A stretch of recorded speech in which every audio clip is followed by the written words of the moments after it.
Dongeng mistis.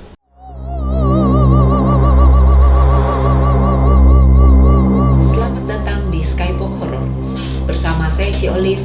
Kali ini saya akan membawakan sebuah cerita yang berjudul Dongeng Mistis.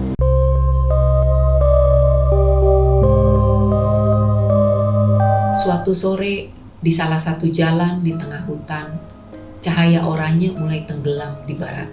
Langit berawan, dipenuhi banyak kelelawar yang berterbangan dan memulai aktivitas.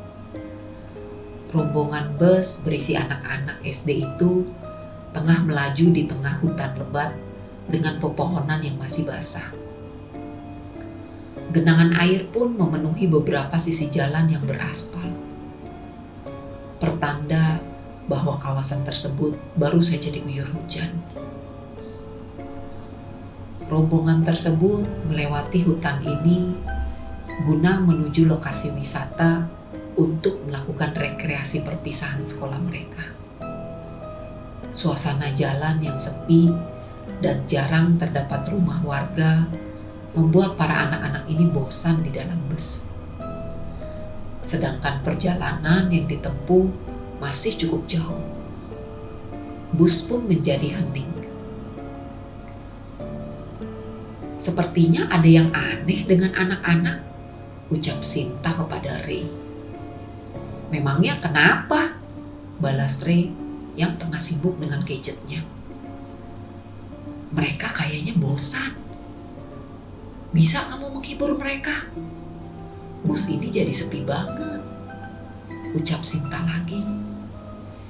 "Mungkin mereka ngantuk, Sin," jawab Ray berspekulasi. "Enggak, Ray, mereka butuh hiburan." Ray pun tetap asik dengan gadgetnya dan mengabaikan Sinta. Sinta pun kesal dan mulai beranjak dari bangkunya. "Oke, kamu gak mau biar aku yang bernyanyi untuk mereka," ucap Sinta. Mendengar ucapan Sinta, Ray pun langsung bereaksi dan menarik Sinta untuk kembali ke bangkunya. "Kamu mau mereka sakit telinga? Gak ada yang suka mendengarmu bernyanyi," ucap Ray. "Bahkan suara hewan yang sakit gigi lebih baik daripada suaramu. Aku akan bercerita lebih seram. Tapi tunggu sebentar lagi," lanjut Ray. "Ya, baiklah," ucap Sinta mengiyakan perkataan Ray dan kembali duduk di bangkunya. Saat langit mulai gelap dan bulan mulai menerangi malam, bus ini masih berjalan di hutan. Para anak-anak di dalam bus tengah serius mendengar sebuah cerita yang diceritakan oleh seorang laki-laki di depan mereka. Yang tidak lain dialah Ray, guru mereka sendiri. Ini adalah cerita yang beredar di masyarakat. Konon dahulu kala, di jalan yang sedang kita lalui ini pernah terjadi pembunuhan.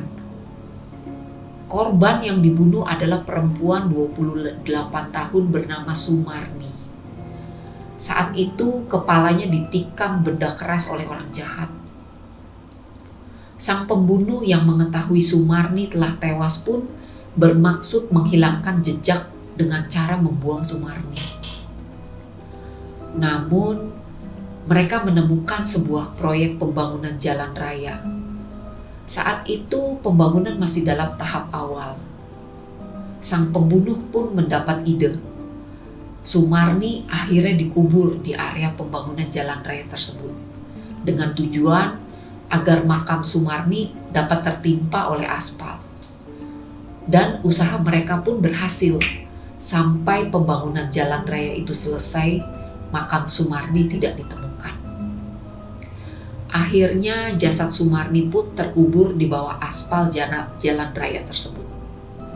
Konon arwah Sumarni tidak tenang dan penuh dendam. Arwahnya mengutuk siapapun yang melewati jalan raya itu sambil menceritakan kisahnya. Menurut mitos, Saat kutukannya muncul, jalan raya ini akan dipenuhi kabut dan daun-daun pepohonan akan rontok dengan sendirinya. Dan arwah Sumarni akan muncul dengan gaun panjang bermotif batik. Selesai. Ray pun menyelesaikan ceritanya. Salah satu murid pun berdiri dan bertanya, "Pak Guru bilang arwahnya mengutuk orang yang menceritakan kisahnya. Kenapa Pak Guru ceritakan pada kami?" Ucap anak itu. "Itu cuma mitos, Nak," balas Ray sambil tersenyum lembut menanggapi pertanyaan muridnya itu. Tiba-tiba seorang anak lainnya berdiri dan berjalan dari bangku belakang menuju ke arah Ray. "Pak Guru," ucap anak itu sambil menarik pelan baju Ray.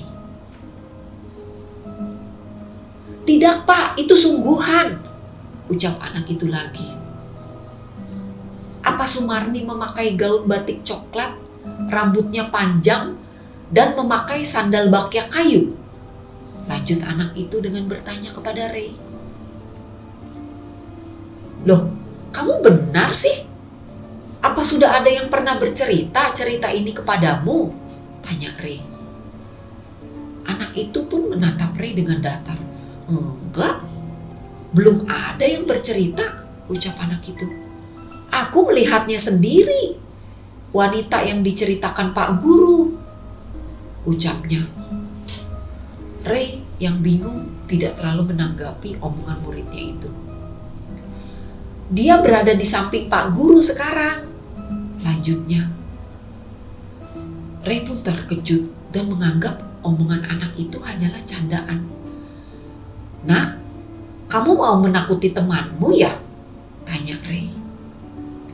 "Enggak Pak, dia benar-benar sedang berdiri di samping Bapak, Sumarni," ucap anak itu. Ray pun menoleh ke samping dengan perasaan tidak enak dan tidak ada sosok apapun di sampingnya. Ray pun mulai merasa aneh dengan anak yang berdiri di hadapannya ini. Sebenarnya apa maksudnya? Dia tidak seperti anak-anak lainnya. Dia tampak serius dan tidak berbohong. Ray pun menoleh ke Sinta. Namun Sinta tertidur. Anak-anak yang lain terlihat terdiam dan kebingungan tentang apa yang sedang terjadi di sini. Suasana menjadi hening, ditambah suasana hutan di luar bus yang gelap. Atau bisa dikatakan suasana bus menjadi mencekam. Ray pun kembali berbicara kepada anak itu. "Nak, jangan membuat teman-temanmu takut ya," ucap Ray dengan lembut. "Pak, dia bicara padaku," ucap anak itu sambil menatap ke arah samping Ray. "Dia bilang namanya Sumarni. Wajahnya pucat Pak, menyeramkan," tambahnya. Ray pun menahan kesal dengan tingkah laku anaknya ini. "Pak, dia bilang dia ingin ikut bersama kami," ucapnya lagi. Ray tetap diam dan mengabaikannya. "Pak, dia bilang dia sedih sendirian berada di bawah aspal. Dia ingin ditemanin," ucapnya lagi. Ray pun kesal dan menyuruh anak itu untuk duduk kembali di bangkunya. "Cukup, kembali ke bangku," ucap Ray dengan nada tinggi dan berhasil membuat anak itu kembali ke bangkunya. Sesaat suasana kembali hening dan perjalanan terus dilanjutkan. Namun mereka tetap berada di kawasan hutan. Ray pun duduk di bangkunya sambil memikirkan kejadian tadi. Ada apa dengan anak itu? Dia berbeda dari yang lain. Dia seperti tidak berbohong. Dan kenapa dia sangat yakin dengan apa yang dia ceritakan? Ucapnya dalam hati. Dia malah tidur," ucapnya lagi dalam hati sambil melirik Sinta yang tertidur nyenyak. Tiba-tiba sang supir menginjak rem dan bus pun berhenti mendadak. Sontak anak-anak pun terkejut dan kebingungan. Ray yang juga terkejut pun langsung melihat ke arah sang supir. "Ada apa, Pak? Kok ngerem mendadak begini? Anak-anak jadi kaget semua," ucapnya kepada sang supir. Sang supir pun dengan tangan gemetar menunjuk ke arah kaca spion.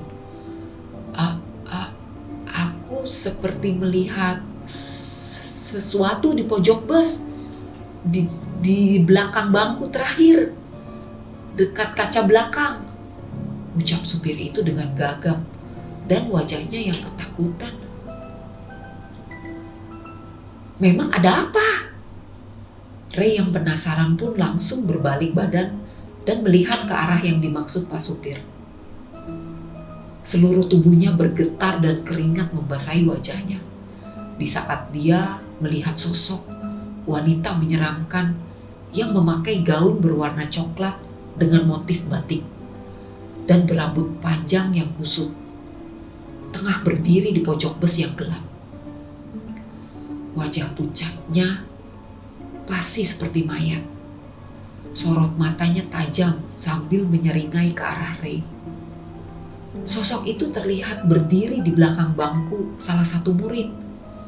Ray pun terdiam dengan wajah ketakutan dan merasa tidak percaya dengan penampakan yang dilihatnya ini. Anak-anak pun makin kebingungan dengan apa yang sedang terjadi. Ray mengira anak-anak melihat juga penampakan itu. Ray pun mencoba menenangkan mereka. "Tenang anak-anak, mungkin kalian salah lihat. Hal buruk tidak akan terjadi bila jalan raya tidak berkabut dan dedaunan tidak rontok," ucapnya dengan gugup. Salah satu anak pun berdiri dan berbicara. "Pak Guru, kenapa tidak bilang dari tadi? Lihatlah keluar." Anak-anak lainnya pun mengangguk dan meyakinkan Ray. Ray pun membuka gorden bus dan melihat suasana di luar. Alangkah terkejutnya dia saat melihat suasana di luar yang berkabut tebal ditambah dedaunan yang berterbangan ditiup angin. Ray pun terdiam sambil berdiri di hadapan anak-anak. Tubuhnya bergetar hebat merasakan ketakutan yang luar biasa. Mas, bisa kita lanjutkan perjalanan?" tanya sang supir yang menyadari suasana di luar bus dan kabut yang menghalangi jalan. Namun, Ray yang sedang ketakutan hanya diam tidak berkutik karena terus ditatap oleh sosok arwah Sumarni yang berdiri di pojok bus yang gelap. Dan akhirnya sosok itu pun menghilang. Namun Ray masih merasakan ketakutan yang luar biasa. Keringat terus mengucur di seluruh tubuhnya. Aroma bunga melati dan kemenyan tiba-tiba memenuhi bus. Anak-anak pun semakin kebingungan dengan sikap gurunya ini. Begitupun dengan sang supir.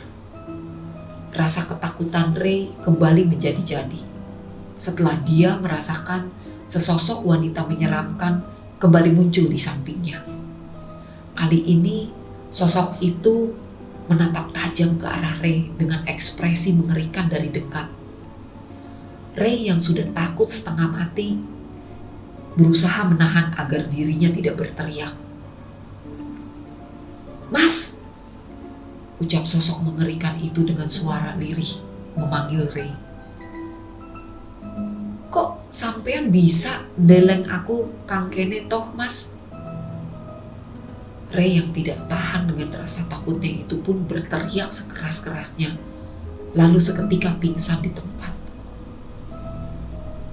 Beberapa hari setelahnya, bus ditemukan sedang berhenti di tengah jalan. Para anak-anak ditemukan pingsan. Begitupun dengan Sinta dan supir bus. Akan tetapi mereka sehat dan tanpa luka sedikit pun.